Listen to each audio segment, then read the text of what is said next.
आज है हमारा 90 डेज सीरीज का 4th डे, जिसमें हम डिस्कस करने वाले हैं एसिड, बेस एंड सॉल्ट्स के बारे में और उनके टाइप्स और प्रॉपर्टीज के बारे में। तो चलिए शुरू करते हैं हमारा 4th लेक्चर, जिसमें सबसे पहला टॉपिक है हमारा एसिड क्या होता है। तो एसिड एक ऐसा कंपाउंड होता है जो अपने पास से हाइड्रोजन डोनेट कर सकता है। ऐसा कोई भी कंपाउंड जिसके पास अगर हाइड्रोजन की भरपूर मात्रा होती है और उसके पास कैपेबिलिटी होती है कि वो किसी और सब्सटेंस को क्या दे पाए, हाइड्रोजन आयन दे पाए, तो उसे हम कहते हैं एसिड। इसके पहला कैरेक्टरिस्टिक होता है कि ये जब भी हम किसी एसिडिक सॉल्यूशन में हम ब्लू लिटमस को डालते हैं, जैसे कि यहां पर हमने ब्लू लिटमस को किस में डिप किया हुआ है, एक एसिड में, तो उसका कलर कैसे हो जाता है, एकदम रेड। किस कलर में कन्वर्ट कर देता है ब्लू लिटमस को, रेड कलर में, जो कि एक प्रॉपर्टी होती है।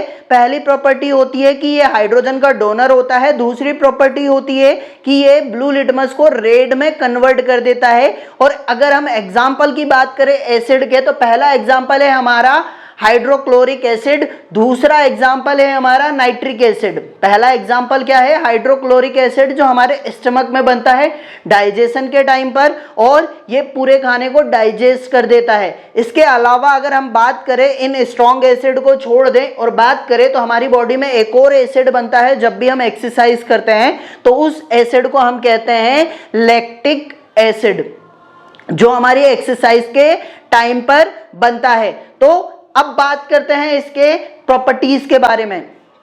एसिड की क्या क्या प्रॉपर्टी होती है। तो एसिड वर्ड जो है वो लैटिन भाषा के एक एसिड वर्ड से लिया गया है, जिस वर्ड का मतलब होता है खट्टा पदार्थ या खट्टा, जिसे हम सोर कहते हैं इंग्लिश में। तो एसिड एक ऐसा सब्सटेंस होता है जो सोर इन टेस्ट होता है। अगर हम उसको टेस्ट कर कर देखें तो वो एकदम खट्टा खट्टा सा लगता है। दूसरा, यहाँ पर जो ब्लू लिटमस होता है उसको ये रेड में कन्वर्ट करता है, जैसे कि मैंने अभी बताया। और जब भी हम इसे पानी में या किसी भी एक्वस सॉल्यूशन में मिलाते हैं तो ये हमेशा हाइड्रोजन आयन देता है।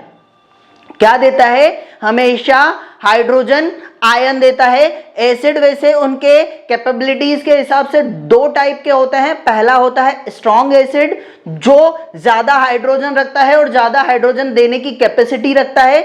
दूसरे होते हैं वीक एसिड, जिनके पास हाइड्रोजन होता तो है पर बहुत कम मात्रा में होता है, तो उन्हें हम कहते हैं वीक एसिड। नेक्स्ट टॉपिक हमारा जो है वो है कि types of acid based on the source, कि हम जो एसिड मिलता है वो कितने टाइप के होते हैं उनके सोर्स के हिसाब से, कि कहां से कौन सा एसिड मिलता है। तो पहला एसिड होता है हमारा नेचुरल एसिड, जो हमें नेचुरली कहां से मिलता है, नेचुरली हमें नेचर से मिलता है। इसके अगर एग्जाम्पल की बात करूं तो ये है मिथेनॉइक एसिड। मिथेनॉइक एसिड कहां से मिलता है हमें, मिथेनॉइक एसिड मिलता है जो चींटियां होती है उनके काटने से, जिस तरह जो भी एसिड हमारी बॉडी में इंजेक्ट होता है जिसकी वजह से हमें जलन होने लगती है, बहुत ज्यादा तेज इचिंग होने लगती है, तो वो एसिड जो होता है वो होता है मिथेनॉइक एसिड, एसिटिक एसिड। और ऑक्जेलिक एसिड हमें टमाटर से मिलता है। कहां से मिलता है, टमाटर से मिलता है। फिर आता है हमारा मिनरल एसिड।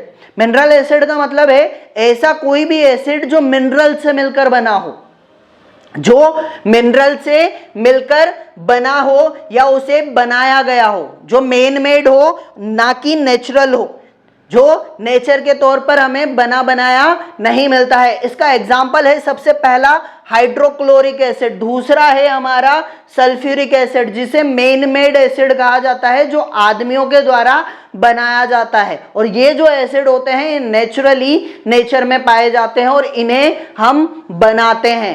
फिर आगे हम टॉपिक की बात करते हैं। तो यहां पर सोर्स ऑफ एसिड है जो कहां से मिलता है। सबसे पहला एसिड हमें मिलता है विनेगर से, जिसे हम एसिटिक एसिड कहते हैं। दूसरा हमें मिलता है एप्पल से, जो मैलिक एसिड होता है। फिर आता है दूध से मिलने वाला एसिड, जिसे लैक्टिक एसिड के रूप में जाना जाता है। फिर तीसरा आता है फॉर्मिक एसिड, और यहीं से हमें एक और एसिड मिलता है जिसे कहा जाता है मिथेनॉइक एसिड, जो कि बहुत बड़ा सोर्स माना जाता है। फिर आता है ग्रेप्स, इससे मिलता है हमें टार्टरिक एसिड। फिर आता है टमाटर, टमाटर से हमें मिलता है ऑक्जेलिक एसिड, फिर आता है सिट्रिक एसिड जो हमें मिलता है लेमन से। और ये कुछ सोर्सेस है जहां से हमें नेचुरल एसिड मिलते हैं। फिर आगे बात करते हैं हम types of acid based on ionising capacity या उनकी कैपेबिलिटी कि कितने ज्यादा वो आयनाइज हो सकते हैं। तो पहला है यहाँ पे स्ट्रॉन्ग एसिड। जब भी हम इसे वाटर में मिलाएं या किसी भी ऐसे एक्वस सॉल्यूशन में मिलाएं तो ये बहुत ज्यादा मात्रा में क्या करता है, हाइड्रोजन आयन को प्रोड्यूस करता है। क्या करता है, बहुत ज्यादा मात्रा में हाइड्रोजन आयंस को प्रोड्यूस करता है, तो उसे हम कहते हैं स्ट्रॉन्ग एसिड।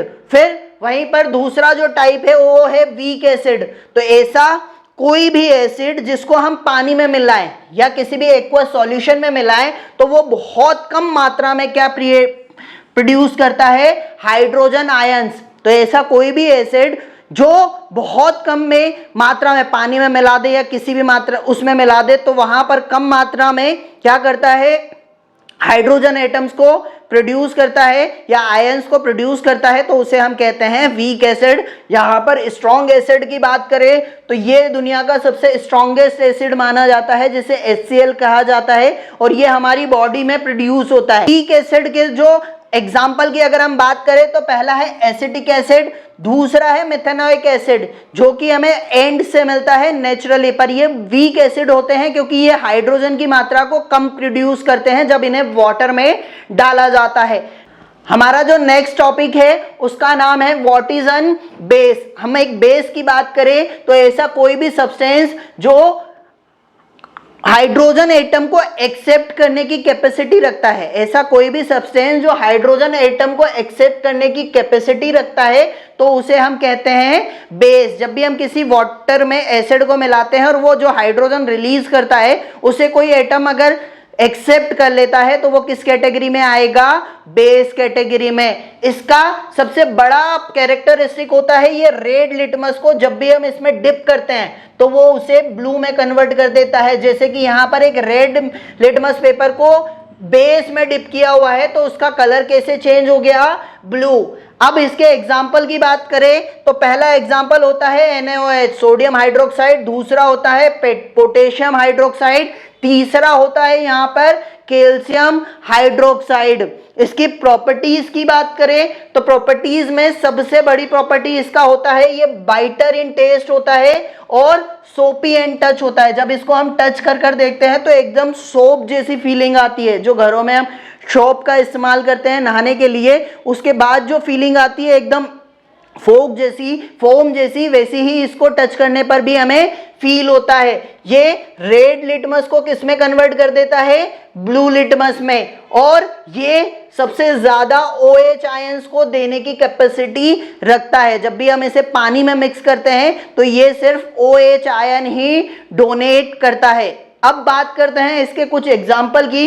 तो पहला एग्जाम्पल है हमारे घरों में इस्तेमाल होने वाले सोप्स, जो नहाने के लिए बाथिंग सोप्स हम इस्तेमाल करते हैं, वो सबसे बड़े एग्जाम्पल है। दूसरा डिटर्जेंट्स हमारे लिए सबसे बड़े एग्जाम्पल है बेस के।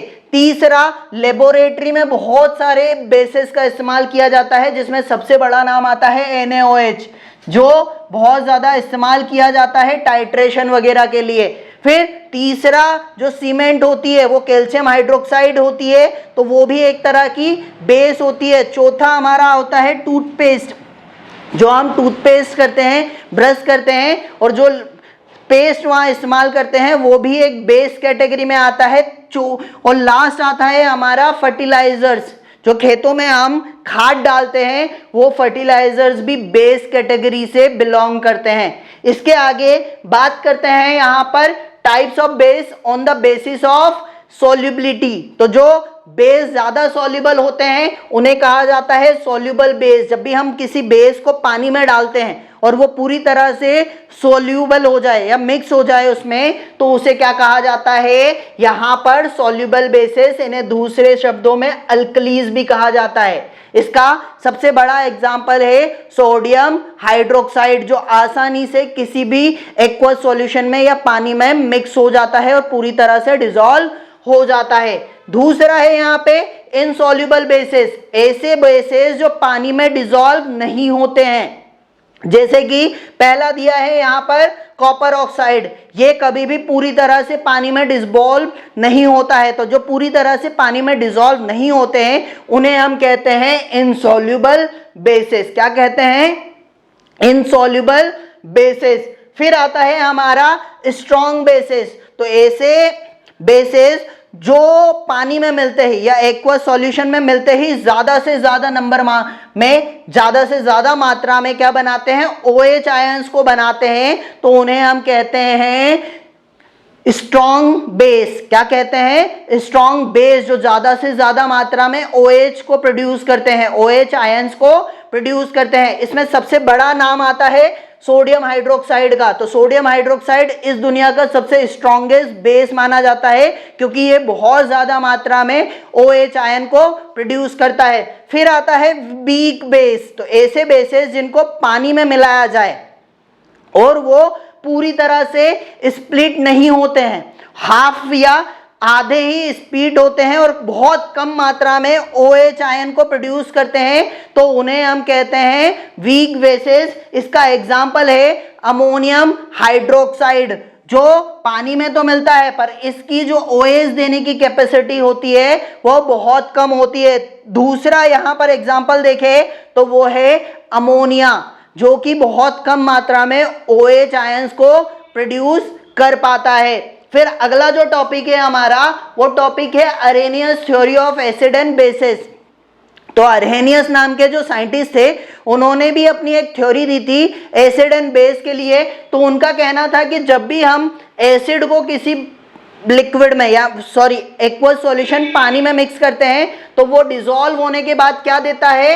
या तो हाइड्रोनियम आयंस देता है या हाइड्रोजन आयन देता है एक्वस फॉर्म में। तो उसे हम क्या कहते हैं? एसिड। ऐसा कोई भी सब्सटेंस जिसको पानी में डिसॉल्व किया जाए और वो हाइड्रोजन और हाइड्रोनियम एटम दे तो उसे हम कहते हैं एसिड। दूसरा अरेनियस बेस, ऐसा कोई भी सब्सटेंस जिसे हम पानी में मिलाएं और वो क्या दे?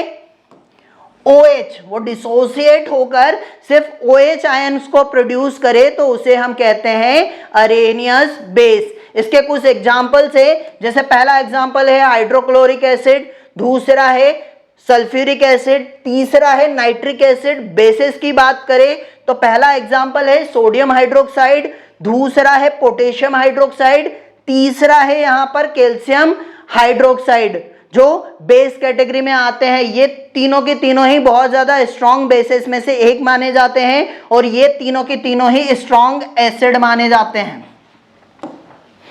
ठीक है, अब बात करते हैं इसके अगले टॉपिक की। तो अगला टॉपिक जो है वो ब्रोंस्टेड-लियोरी थ्योरी।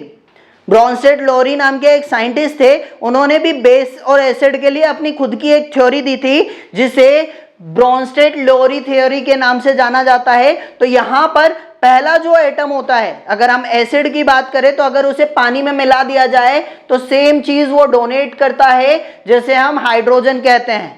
फिर दूसरा यहाँ आता है ब्रोंस्टेड बेस।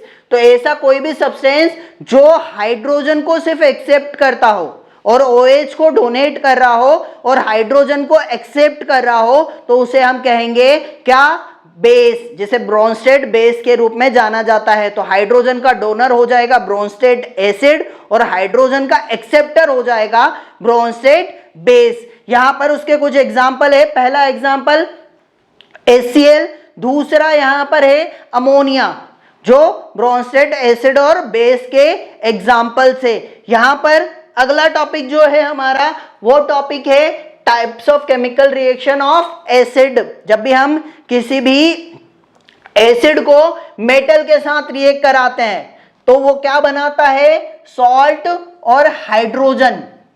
जब भी कोई एसिड को हम मेटल के साथ मिक्स करते हैं तो वो क्या बनाता है? यहां पर सॉल्ट और हाइड्रोजन गैस को रिलीज करता है। उसका एग्जाम्पल यहां पर दिया हुआ है। तो जिंक को जब भी हम सल्फ्यूरिक एसिड के साथ रिएक्ट कराते हैं तो वह एक तरह का सॉल्ट बनाता है जिसे कहा जाता है जिंक सल्फेट, और साथ में ही वो हाइड्रोजन गैस को रिलीज करता है। और उस रिएक्शन का यहाँ पर एक पिक्चर लगी हुई है जिसमें यहाँ पर ये हमने क्या किया है, सल्फ्यूरिक एसिड में जिंक को मिक्स किया है, तो वो यहां क्या बना रहा है, जिंक सल्फेट, और साथ में ही इस पाइप से वो एक गैस रिलीज कर रहा है ये बबल्स के रूप में, जिसे चेक करने के लिए हम क्या कर सकते हैं, एक मोमबत्ती को इन बबल्स के पास ले जाकर चेक कर सकते हैं। ये बबल बर्स्ट होंगे और वहां पर पॉप साउंड के साथ में हाइड्रोजन गैस रिलीज होने का हमें वेरिफिकेशन हो जाएगा या सबूत मिल जाएगा। तो हम जब भी किसी मेटल को एसिड के साथ रिएक्ट कराएंगे तो वहां पर बबल्स के रूप में क्या रिलीज होती है, हाइड्रोजन गैस रिलीज होगी और साथ में ही एक सॉल्ट बनता है। और उसे अगर चेक करना चाहे तो हम इस तरह से मोमबत्ती से चेक कर सकते हैं। जहां मोमबत्ती की लो को पास में ले जाएंगे तो हाइड्रोजन गैस वहां पर बर्स्ट होती है, बहुत तेजी से फटती है पॉप्स के साउंड के साथ में। फिर आता है हमारा नेक्स्ट टॉपिक, जिसमें हम मेटल कार्बोनेट को एसिड के साथ रिएक्ट कराएंगे। तो जब भी मेटल कार्बोनेट एसिड के साथ रिएक्ट करता है तो दो नए कंपाउंड बनाता है और साथ में वाटर भी। तो पहला कंपाउंड हमारा होगा सॉल्ट, दूसरा कंपाउंड होगा कार्बन डाइऑक्साइड, तीसरा कंपाउंड होगा वाटर। अगर एग्जाम्पल की बात करें तो हमने यहाँ पर हाइड्रोक्लोरिक एसिड को सोडियम कार्बोनेट के साथ रिएक्ट कराया तो पहला कंपाउंड बन गया हमारा NaCl, जो कि एक तरह का सॉल्ट होता है। दूसरा कंपाउंड बन गया वाटर, तीसरा कंपाउंड बन जाएगा हमारा कार्बन डाइऑक्साइड। तीसरा कंपाउंड जो बन जाएगा उसे हम कहते हैं कार्बन डाइऑक्साइड, जो कि बहुत ज्यादा मात्रा में यहां पर प्रोड्यूस होता है और एक गैसियस फॉर्म में होता है।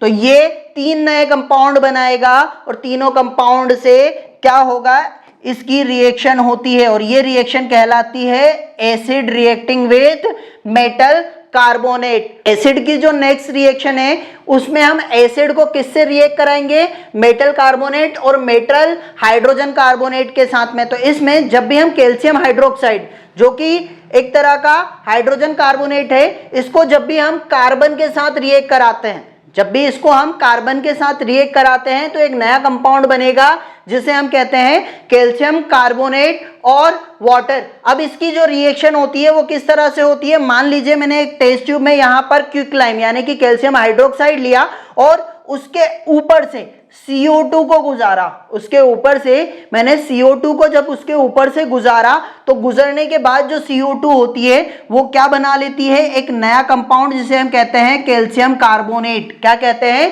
कैल्शियम कार्बोनेट, जो कि एक सॉलिड पाउडर के रूप में बनता है, प्रेसिपिटेट के रूप में बनता है और एक सॉलिड कंपाउंड होता है। तो ये रिएक्शन जब होती है तो हमें एक नया कंपाउंड मिल जाता है जिसे हम कहते हैं कैल्शियम कार्बोनेट। एसिड की जो तीसरी रिएक्शन होती है वो एसिड को हम किसके साथ रिएक्ट कराते हैं, यहाँ पे मेटेलिक ऑक्साइड के साथ में। जब भी हम किसी एसिड को मेटेलिक ऑक्साइड या मेटल हाइड्रोक्साइड के साथ रिएक्ट कराते हैं तो वो एक नए कंपाउंड को बनाता है जिसे हम कहते हैं सॉल्ट एंड वाटर। तो यहाँ पर एसिड जब इनके साथ रिएक्ट करता है तो नए कंपाउंड बनाएगा सॉल्ट एंड वाटर के रूप में। यहाँ पर एक एग्जांपल दिया है कि कॉपर ऑक्साइड को जब मैं हाइड्रोक्लोरिक एसिड के साथ रिएक्ट कराऊंगा तो वो क्या बना लेगा, कॉपर क्लोराइड। वो क्या बना लेगा, कॉपर क्लोराइड, और साथ में ही एक नया कंपाउंड बना लेता है जिसे हम कहते हैं वाटर। इस तरह से यहाँ पर एसिड मेटल ऑक्साइड और मेटल हाइड्रोजन ऑक्साइड के साथ रिएक्ट कर कर एक नए कंपाउंड को बना लेंगे जो सॉल्ट और वाटर के रूप में रहेंगे। और ये हमारा जो लेक्चर था वो यहीं पर खत्म होता है। मिलते हैं हम आपसे नेक्स्ट लेक्चर में।